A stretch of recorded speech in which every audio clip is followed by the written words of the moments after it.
दोस्तों, आपका स्वागत है आपके अपने YouTube चैनल रंग बिरंगी कहानियां पर। आज हम आपको सुनाएंगे श्री गणेश जी की श्रेष्ठता की कहानी। तो दोस्तों, जल्दी से चैनल को सब्सक्राइब कर दे और बेल आइकन दबाना ना भूले, ताकि आपको अगली कहानी का नोटिफिकेशन आसानी से प्राप्त हो जाए। तो दोस्तों, कहानी को करते हैं शुरू। सभी धार्मिक कार्यों और पूजा पाठ में सर्वप्रथम गणेश जी की पूजा की जाती है।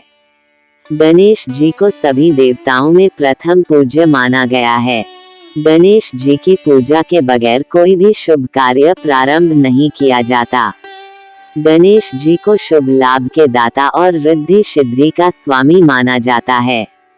गणेश जी को ही प्रथम पूज्य क्यों माना गया है, इससे संबंधित कुछ कथाएं धर्म ग्रंथों में वर्णित है, जो इस प्रकार हैं। पूर्व काल में एक बार देवताओं ने माता पार्वती को अमृत से तैयार किया हुआ एक मोदक दिया, जिसे देखकर उनके दोनों बालक कार्तिकेय और गणेश माता से मोदक मांगने लगे। तब माता पार्वती ने उनकी बुद्धि को परखने के उद्देश्य से मोदक के महत्व का वर्णन करते हुए उनसे कहा कि तुम में से जो धर्माचरण के द्वारा श्रेष्ठता प्राप्त करके सर्वप्रथम सभी तीर्थों का भ्रमण कराएगा, उसी को मैं यह मोदक दूंगी।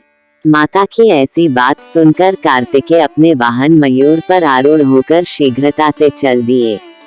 इधर गणेश जी का वाहन मूसक होने से वह सोच में पड़ गए कि मेरा वाहन तो चूहा है, मैं अपने बड़े भाई से पहले नहीं आ सकता हूँ। तब गणेश जी ने श्रद्धा पूर्वक अपने माता पिता की परिक्रमा करके उनके सामने हाथ जोड़कर खड़े हो गए। यह देखकर माता पार्वती और पिता शंकर भगवान ने मन ही मन गणेश जी की बुद्धि की प्रशंसा करते हुए उन्हें अपने गले से लगा लिया। उधर कार्तिकेय जी अपने वाहन से जल्दी जल्दी सभी तीर्थों का भ्रमण कर खुश होते हुए दिन भर में वापस आ गए। उन्होंने देखा कि गणेश तो पहले से ही माता पिता के पास बैठे हुए हैं। तब कार्तिकेय जी ने अपने माता पिता से गणेश जी के पहले आने के संबंध में पूछा, तो माता पार्वती ने उन्हें समझाते हुए कहा कि समस्त तीर्थों में किया हुआ स्नान, संपूर्ण देवताओं को किया हुआ प्रणाम, सब यज्ञों का किया हुआ अनुष्ठान तथा सभी प्रकार के व्रत, मंत्र, योग और संयम का पालन, ये सभी साधन माता पिता के पूजन के 16वें अंश के बराबर भी नहीं हो सकते। इसलिए यह गणेश सैकड़ों पुत्रों, सैकड़ों गणों से भी बढ़कर है। इसलिए यह मोदक मैं गणेश को ही अर्पण करती हूँ, तथा माता पिता की भक्ति के कारण ही इसकी प्रत्येक यज्ञ में सबसे पहले पूजा होगी, और इस प्रकार तभी से प्रत्येक धार्मिक अनुष्ठान में गणेश जी को सर्वप्रथम पूजा जाता है। एक अन्य कथा के अनुसार एक बार सभी देवताओं में विवाद हो गया कि उनमें श्रेष्ठ और प्रथम पूज्य कौन है। आपस में कोई निष्कर्ष न निकलता देख सभी देवता त्रिदेव अर्थात ब्रह्मा, विष्णु, महेश के पास गए और पूरी बात बतलाई। देवताओं की बात सुनकर भगवान शिव ने कहा कि सभी देवताओं को पृथ्वी की परिक्रमा करनी होगी, और जो सबसे पहले परिक्रमा करके वापस आएगा वही सबसे श्रेष्ठ कहलाएगा। भगवान शिव ने गणेश जी और गणेश जी के बड़े भाई कार्तिकेय जी को भी प्रतियोगिता में भाग लेने के लिए कहा।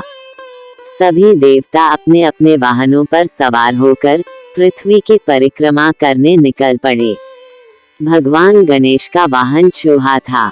गणेश जी ने पृथ्वी की परिक्रमा ना करते हुए अपने माता पिता अर्थात भगवान शिव और माता पार्वती की परिक्रमा की और उनके आगे हाथ जोड़कर खड़े हो गए। इधर सभी देवता पृथ्वी की परिक्रमा करके लौट आए और देखते हैं गणेश जी ने पृथ्वी की परिक्रमा ना करके अपने माता पिता की परिक्रमा की है। ब्रह्मा जी ने गणेश जी को प्रतियोगिता का विजेता घोषित किया। कई देवताओं ने कहा कि गणेश जी ने तो पृथ्वी की परिक्रमा की ही नहीं है। इस पर ब्रह्मा जी ने कहा, इस संसार में माता पिता से बढ़कर कोई भी नहीं होता है। माता पिता की सेवा से बढ़कर संसार में कुछ भी नहीं है। गणेश ने माता पिता की परिक्रमा कर पृथ्वी की परिक्रमा से अधिक पुण्य फल प्राप्त किया है और अपनी बुद्धि और पितृ भक्ति का परिचय दिया है। गणेश ही सभी देवों में श्रेष्ठ होने के योग्य हैं। ब्रह्मा जी की यह बात सुनकर सभी देवताओं ने गणेश जी पर पुष्पों की वर्षा की और उन्हें प्रथम पूज्य के रूप में स्वीकार किया।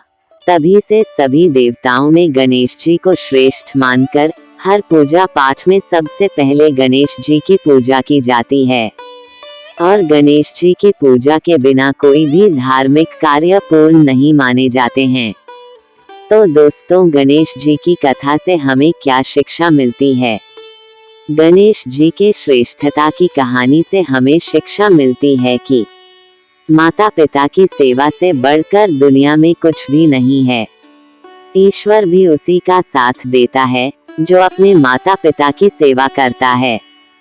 तो दोस्तों, आपको गणेश जी की कहानी सुनकर कुछ नया और अच्छा सीखने को मिला होगा।